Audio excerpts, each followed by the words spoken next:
Olá, como vai você? Tudo bem?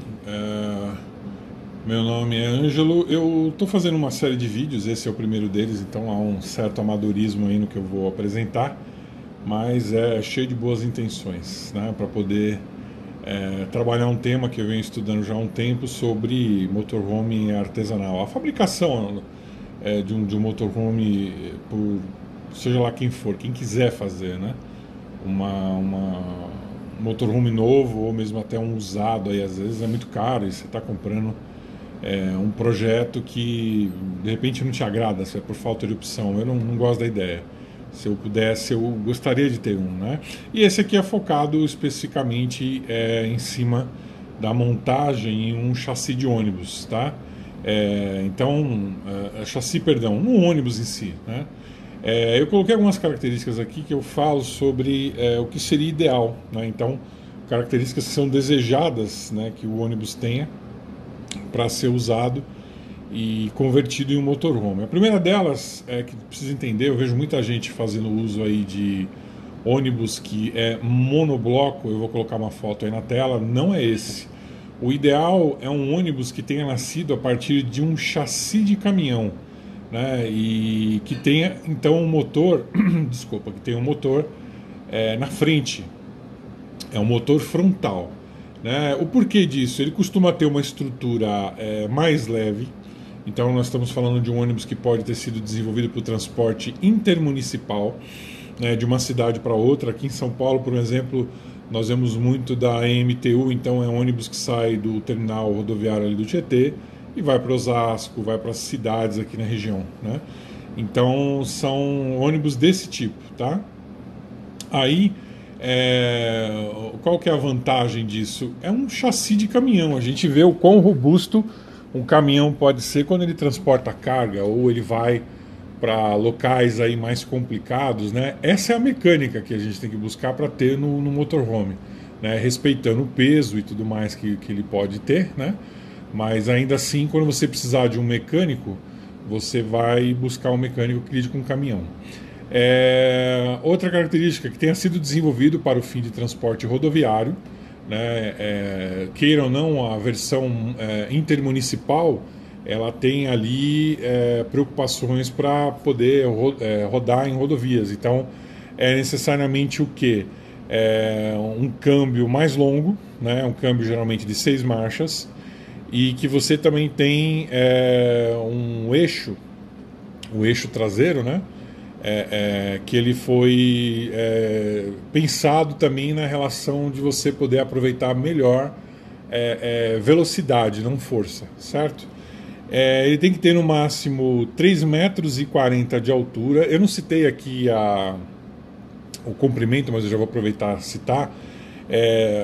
11, 12 metros é interessante, no máximo, porque você tem limite em alguns campings com relação à altura e ao comprimento. Manobrar um ônibus desse tamanho dentro de uma cidade pequena é complicado. Alguns locais não são nem permitidos a entrada. Então você tem que ficar de olho, né? Que tenha sido desenvolvido para o fim de transporte, que não tenha sido, perdão, desenvolvido para o fim de transporte urbano. Por que não?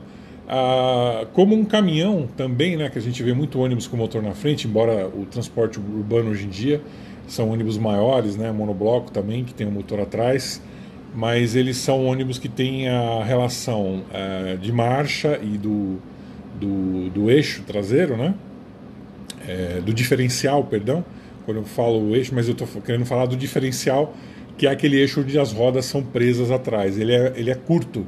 Ele é curto por quê? Porque ele vai fazer força. São ônibus que não vão passar dentro da cidade de 50, 60 quilômetros por hora. Então, quando você tentar atingir ali 90 quilômetros com ele, que é o que você pode atingir numa estrada, você vai estar queimando um combustível terrível, porque a rotação do motor, as RPMs do motor vão estar lá em 3.000, 3.500, né, ou mais, se não explodir, né? Porque ele é feito para força, não para velocidade, então não é interessante, certo? Outra característica, que não tenha banheiro na parte do fundo do ônibus, né? O porquê disso? Esses ônibus que tem esse tipo de coisa, a estrutura do assoalho, essa região, ela costuma ficar toda podre, por vazamento, limpeza constante, né, por parte da empresa de transporte, com o pessoal que vai lá limpar. E vai apodrecendo, apodrece desde o assoalho até mesmo o ferro. Então é uma coisa que você vai ter que desmontar, é mais lixo para você jogar fora, e você vai ter que dar uma manutenção nessa parte, tá? Então não é interessante. Os bancos precisam estar em bom estado, né? Você pode vender, inclusive ficar com alguns para poder usar no projeto, né? Os pneus preferencialmente em boas condições, né? Que é uma coisa cara, é 1.200 a 1.600 reais um pneu de ônibus. Então imagina, geralmente você tem 8 ali nele, ou 6, né? No caso 6 aí, que é a configuração indicada. Como eu já citei, câmbio de 6 marchas, motor de 180 a 220 cavalos. Tem alguns modelos de ônibus, como é o caso do 16 180, né, o 15 160, 170, que são motores de 4 cilindros MWM, né? E tem uns com mais cavalos, né, de 220 cavalos, eles já partem para 6 cilindros, eles gastam um pouco mais, né? E aí, com preferência de ter uma bomba, a bomba de combustível ela ser mecânica, não ser elétrica, né? É igual esses motores mais novos aí, é mais confiável, vamos assim dizer, né? Você estando em lugar algum, arrumar alguém que mexa numa coisa que precisa de um equipamento para afinar ou para conectar é mais complicado, né? Então isso daí é bastante interessante. Mecânica, vamos falar de marcas, Mercedes-Benz ou Volkswagen, né? No caso, Mercedes, não tenho o que dizer, é muito utilizado, e a Volkswagen utiliza os motores da MWM e em alguns casos da Cummins, mas o Cummins ele é mais para motorização acima de 300 cavalos, 270 cavalos, é muita coisa, né? Não é muito empregado nesses ônibus que eu estou tentando comentar aqui das características. Veja que esse é o meu mundo ideal aqui em relação à montagem desse motorhome, né? Não tenho buscado isso. Então, próxima característica que é interessante citar também, evitar as mecânicas Scania e Volvo. Não porque não são boas, não, são excelentes. A questão é o preço. Preço de manutenção, mão de obra e peças, elas costumam ser muito caras, né? Mexer no motor Mercedes, dependendo do modelo, né, de igual cavalaria aí a um Volvo, um Scania, ele, por exemplo, digamos que vamos colocar aqui 6 mil reais para você trocar uma série de peças e fazer a revisão. Num desses daí é de 12 a 15 mil, é muito mais caro, se não mais, tá? Hoje pode estar muito mais. Estou dando só um exemplo que ele é de 100 a 120% ou até mais caro. Na parte externa do ônibus, preferencialmente ter muitos bagageiros externos, porque são lugares onde você vai aproveitar para poder colocar caixa d'água, bagagem, as outras estruturas os outros equipamentos e necessidades do motorhome. Você precisa saber sobre a relação do diferencial traseiro, né, como eu citei, sabendo que mesmo que ele venha com um diferencial que foi feito para a rodovia, ainda é possível alongar um pouco mais, dependendo. É interessante consultar o mecânico ou o modelo do diferencial que vem, porque isso pode ocasionar um consumo, né, uma economia no consumo de combustível aí de 20%, 30%, né? Só para você ter uma ideia, quanto faz um ônibus desse, né? Um micro-ônibus, eu já vi aí 7 km por litro de diesel, que é o que a gente consegue. Um ônibus é na casa de 4, 4,5, 5, é mais peso, né? Consequentemente ele gasta mais, mas na estrada ele tem essa faixa 5, 5,5. Então, sabendo conduzir direitinho, mantendo a rotação baixa do motor ali, né, em marcha alta, se tem ideia de que está consumindo, né? Na cidade isso cai bastante, né? Nós podemos estar falando de 3, 3,5. Então é bastante, gasta muito esses motores mais com a cavalaria maior, né? Voltado para ônibus, vamos assim dizer.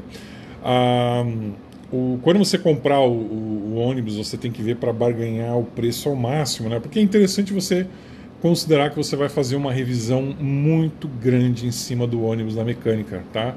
Não acreditar no que os vendedores costumam falar, que eles fizeram revisão, foi feito o motor, não sei o quê. Isso aí é papo. Quando o motor quebrar na sua mão, você não vai poder mais falar nada com o cara. O cara geralmente faz uma coisa ali suficiente para ele vender, não é caprichado. Tá? Infelizmente você tem que trabalhar com essa ideia, né? Com o pé atrás.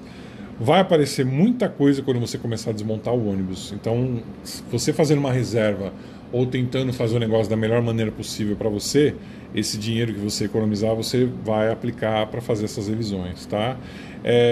Então você desvaloriza isso, não considera, né, o que os vendedores falam, porque quando você comprar, você fazendo essa revisão, você sai com mais confiança para suas viagens, né? Obviamente, quando você for comprar um ônibus, você tem que levar um mecânico. E o mecânico tem que ter critério para olhar. Vai ver motor, vai ver suspensão, né? Vai ver a estrutura. Pede para ele dar uma olhada embaixo no chassi se não tem remendo. Porque a torção, com o tempo, esse chassi, que é igual de caminhão, costuma aparecer trinca. Então, ele tem que buscar esse tipo de coisa. A estrutura que é soldada ali para fazer a concha, né? Que é chamada do ônibus, essa sim é algo que você vai ter umas surpresas aí. O legal de você comprar um modelo que é intermunicipal, que não é específico, aquele maior, mais pesadão, né, monobloco, é porque ele não vai ser tão pesado, não vai ter uma concha, uma estrutura aí tão reforçada, utilizando mais ferro, utilizando mais soldagem e, consequentemente, aumentando o peso final. Porque ele considera levar mais passageiros, consequentemente mais carga, mais mala, né? Então, fazendo isso com esses modelos intermunicipais aí, ele acaba sendo bastante interessante. Então, podemos falar eu gosto do Caio Giro, 3.200, 3.400, que mais? Os modelos mais antigos, tem um modelo bem antigo que eu acho bonito, que é da Comil, é o Galadiante 650, eu acredito que é, mas são ônibus de 3,20 metros a 3,40 metros de altura. Tem também a série da Marco Polo, tem o Andari Class, tem o Neobus, né, que o Neobus também tem alguns modelos bem interessantes com motorização dianteira, né? É importante entender que hoje em dia, para você fazer a manutenção nessas estruturas, o aço é bastante caro, está quase a preço de ouro aí. Então é bom evitar. E esses modelos que eu estou citando, que são modelos aí, vamos dizer, intermunicipais, né? Você tem ali condições de fazer muita conversão, principalmente quando você escolhe um que tem a entrada dianteira, só aquela porta, né? O motor dianteiro, ele vem sendo abolido em muitas das empresas, né, que estão preferindo o motor traseiro por leis trabalhistas, porque ele acaba fazendo mais barulho na frente. Mas, consequentemente, isso se dá devido ao quê? O cara trabalhar o dia inteiro ali no volante, a empresa não fazer nenhum tipo de tratamento acústico no motor, que dá para fazer. Você pode proteger o painel por baixo de instrumentos que ali entra barulho também, proteger a própria tampa, aumentando, colocando lã de vidro, lã de rocha, perdão, alguma coisa do tipo, que é anti-chamas, né? E vai reduzir bastante o barulho, até mesmo colocar por baixo do piso do motorista, né, do onde está o assento do motorista. Então são coisas que quem está desenvolvendo um projeto desse consegue colocar numa boa, né? Um ônibus desse, até para você ter ideia, fazendo uma divisão direitinho, você pode até pensar em pôr uma garagem atrás para uma moto, na mesma altura do piso, só abrindo uma porta lá atrás, fazendo uma espécie de tulha, né? Uma tulha elevada. E ali você pode colocar aquecedor, né, que preferencialmente tem que ser separado, nunca dentro do receptáculo, dentro do ambiente ali onde vão ficar as pessoas, né, porque isso é um negócio muito perigoso.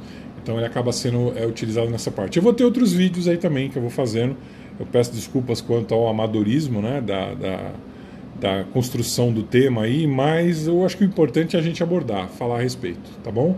Se tiver dúvida ou não concordar, deixe seu comentário, vamos conversar a respeito. Eu acho legal nós desenvolvermos a ideia, mas ainda assim de maneira respeitosa, né? Então um grande abraço, muito obrigado pela sua atenção se você chegou até aqui. Obrigado.